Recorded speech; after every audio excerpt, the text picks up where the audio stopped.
Moving on in the 21st century, we cannot afford to leave the women behind, especially in Africa.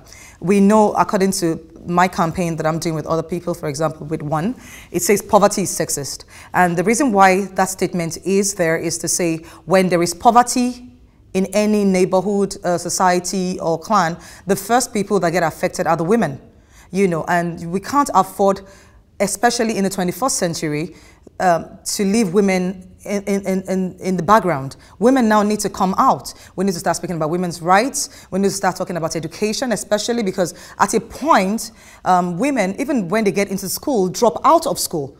So we are already behind schedule in getting this, you know, this whole thing on the road, and we cannot afford to lose any more time. We need to get all the girls in school and to stay in school, because a lot of African girls drop out of school even when we are able to get them in school in the first place. And that's because of culture, because of early marriage, because of other, you know, sometimes when poverty hits a family and they have to decide, most times it's the girls that they take out of school, and they will say, you know, let the boys go to school. This mentality needs to change, and all of this comes from, you know, from enlightenment, from knowledge, from talking, and from getting to the grassroots to let them know women and men actually stand an equal chance. There's so many people now who have only women or girls as children, and they're doing just good. So gone are the days where people thought or were made to think that if you have a girl child that she's going to end up in the kitchen or end up doing some menial work. That doesn't happen. We know that now. We have women leaders, we have presidents and all of this stuff and other careers that are coming out as women.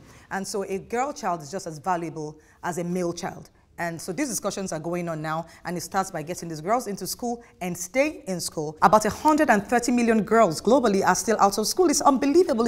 You can't fathom that. It's unbelievable. We can't have those sort of numbers. It's unacceptable. You can't keep going to the Economic Forum and going to African Union and talking about getting Africa out of poverty when most of their girls are still at home and not going to school and being abused and being, you know, forced into slavery or child trafficking or early marriages.